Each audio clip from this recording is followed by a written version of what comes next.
Un sergent du nom de Fourier Alexandre Robert a écrit ses mémoires durant l'année 1915. Celui-ci dit dans son journal: Nous profitons de l'attente pour nous restaurer. L'ordre arrive d'aller nous placer dans les tranchées du 143e près de Bully-Grenet à la fosse Calonne pour l'attaque.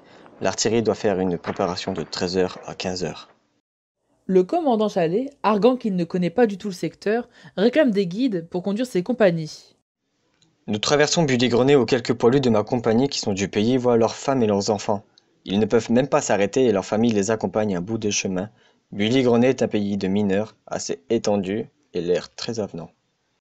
Celui-ci, écrit lors de la tombée de la nuit: Les 21 et 22 quittent le champ de carnage et vont loger à l'école de Bully-Grenet. Les 23 et 24e restent toute la nuit en réserve dans les tranchées de seconde ligne, où elles ont également eu des pertes par le bombardement. Le 22 mai, Fourier Alexandre Robert reçoit l'ordre de retrouver 3 sous-lieutenants, commandant les groupes de canons de 58, pour leur transmettre l'ordre de se rendre au général de la brigade de l'après-midi.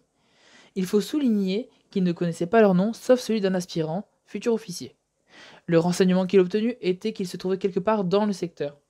De plus, étant au cœur de la seconde bataille de l'Artois lors de ce récit, il était donc primordial d'assurer la communication avec l'artillerie.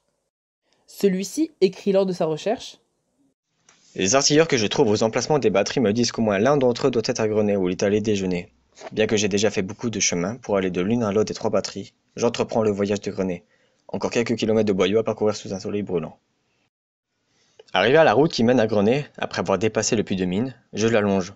Et à un moment donné, j'entends un sifflement qui me fait pressentir, instinctivement, qu'une marmite va tomber non loin de moi. J'ai juste le temps de sauter dans le fossé de la route qui a été approfondi en boyaux, et je suis aussitôt couvert de terre. Les éclats tombent de tous côtés, et d'autres buts continuent d'arriver. Je presse le pas pour sortir de la zone dangereuse, car je crois que le but visé, ce sont des batteries qui sont non loin de moi, sur ma droite. Il termine par: Je suis tout près de Grenet. Il parla encore quelques fois de Grenet dans ses mémoires pour souligner le moral bas des soldats, déçus des offensives qui n'avaient aucun résultat. Il survécut aux 4 années de conflit et regagna ensuite la vie civile.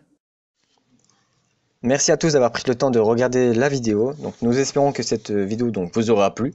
Ceci n'est qu'un récit bien sûr témoignant de la dangerosité du front en 1915 dans notre ville. Elle était avant tout un atout majeur pour la communication et l'artillerie qui profitait de ces hauteurs.